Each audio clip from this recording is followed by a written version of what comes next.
तो आज मैं आप लोगों के लिए लेकर आई हूँ सर्दियों की खास तिल और गुड़ से बनने वाली ये रोल बर्फ़ी की रेसिपी।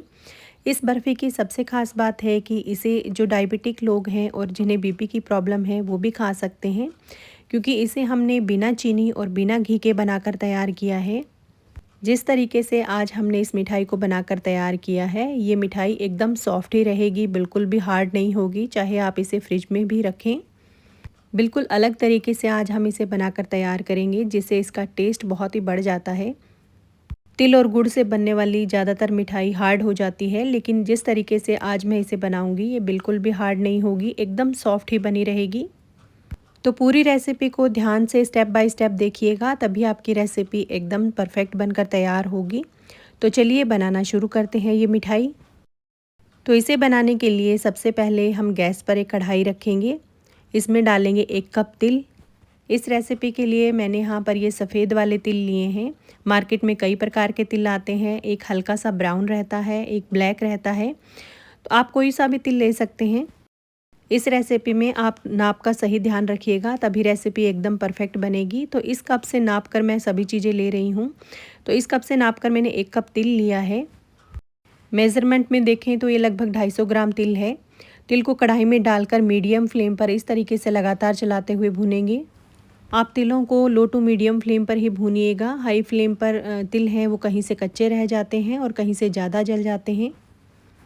तिल का हल्का सा कच्चापन निकल जाए और इसका हल्का सा कलर चेंज होने तक भूनना है, इसे ज़्यादा नहीं भूनेंगे। तो ये देखिए तिल अच्छे से भून चुके हैं। अब हम गैस को बंद कर देंगे और इसे एक बर्तन में ठंडा होने के लिए रख देंगे। अब दूसरी साइड हम कढ़ाई में डालेंगे 1 कप गुड़ का पाउडर। तो यहाँ पर ये रेडीमेड मैंने गुड़ का पाउडर लिया है। आप चाहें तो साबुत गुड़ को कद्दूकस करके ले सकते हैं या फिर चाकू से काट कर 1 कप गुड़ ले सकते हैं। अब इसमें हम डालेंगे थोड़ा सा पानी। तो ये लगभग 5 से 6 चम्मच पानी है। इस रेसिपी के लिए जितना हमने तिल लिया है उतना ही गुड़ लेना है। गुड़ को इस तरीके से मीडियम फ्लेम पर मेल्ट होने देंगे।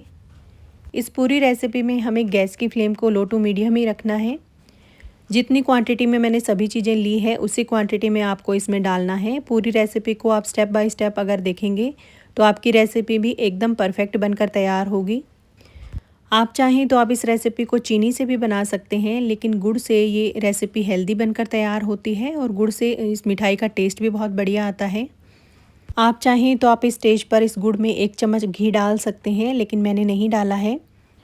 तो मैंने इसे लो फ्लेम पर 1 मिनट के लिए इस तरीके से पकने के लिए छोड़ दिया था और यहाँ पर जो गुड़ है वो बढ़िया से हमारा पककर तैयार है।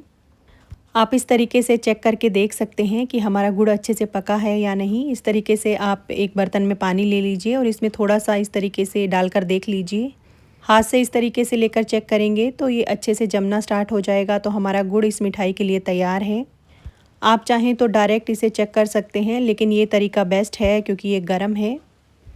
अब दूसरी साइड हमारा जो तिल है वो भी ठंडा हो गया है। मैंने इसे दरदरा सा पीस लिया है।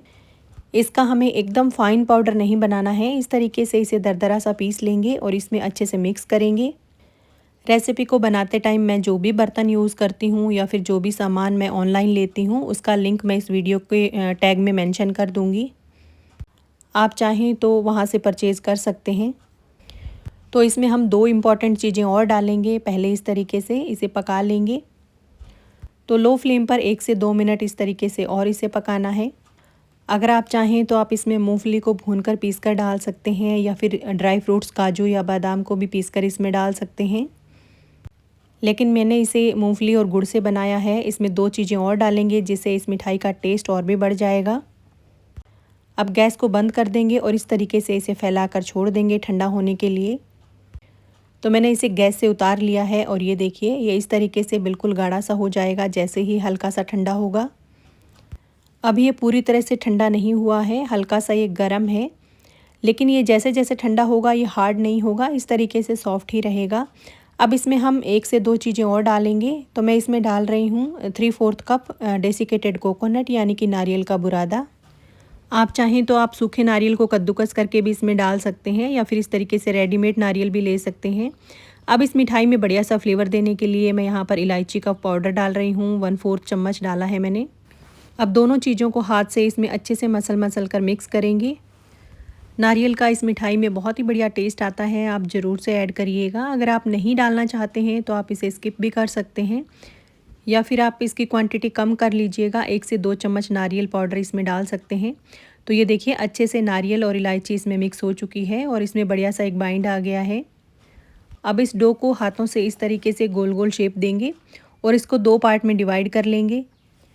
अब इस रोल को सेट करने के लिए यहाँ पर मैंने ये बटर पेपर लिया है, इस पर हल्का सा इस तरीके से घी से ग्रीस कर लेंगे ताकि जो हमारा मिठाई का डो है वो इस पर चिपके नहीं।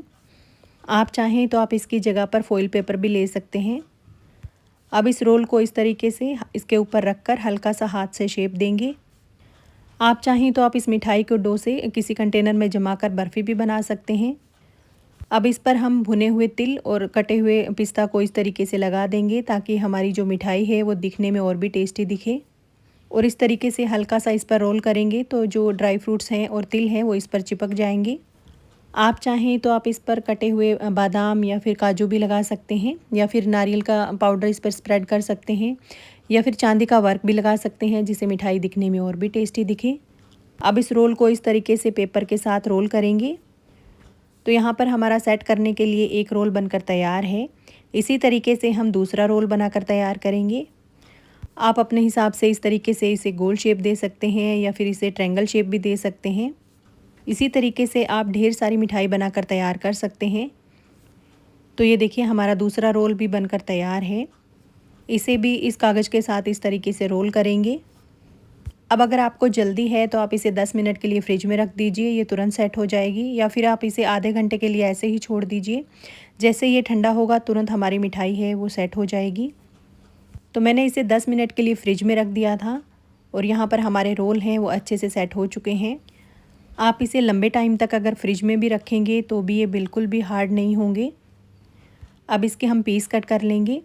तो एक ही साइज़ के इस तरीके से सारे पीस कट करके तैयार कर लेने हैं। तो यहाँ पर आप देख सकते हैं कितनी बढ़िया हमारी मिठाई बनकर तैयार हुई है, और मेरे काटने से ही आपको पता चल रहा होगा कि ये कितनी ज़्यादा सॉफ्ट है। मैंने इसे फ्रिज में रखा था फिर भी ये बिल्कुल भी हार्ड नहीं हुई है। अब इसी तरीके से दूसरा जो रोल है उसे भी कट कर लेंगे। इसकी साइड के किनारों को इस तरीके से हटा देंगे और ये देखिए एक ही शेप के सारे पीसेस कट करके तैयार कर लेंगे। ये रोल मिठाई दिखने में जितनी मज़ेदार दिख रही है, खाने में उतनी ही ज़्यादा टेस्टी और मुंह में घुल जाने वाली बनकर तैयार होती है। तो फ्रेंड्स, एक बार आप मेरे तरीके से इस मिठाई को ज़रूर बनाकर ट्राई करिएगा। मुझे यकीन है आपको ये बहुत ज़्यादा पसंद आने वाली है। मैंने इसमें घी बिल्कुल भी नहीं डाला है। अगर आप डालना चाहते हैं तो आप इसमें घी भी डाल सकते हैं, लेकिन बिना घी के भी ये मिठाई इतनी ज़्यादा टेस्टी बनती है कि घी डालने की ज़रूरत ही नहीं पड़ेगी। तो ये लीजिए 1 कप तिल से हमारी ढेर सारी मिठाई बनकर तैयार है। तो आपको मेरी ये रेसिपी कैसी लगी मुझे कमेंट करके ज़रूर बताइएगा, और अगर आपको मेरी ये रेसिपी पसंद आई हो तो वीडियो को लाइक और चैनल को सब्सक्राइब करना बिल्कुल मत भूलिएगा। तो फ्रेंड्स, फिर मिलते हैं इसी तरह की नई नई रेसिपीज़ के साथ। तब तक टेक केयर, बाय बाय।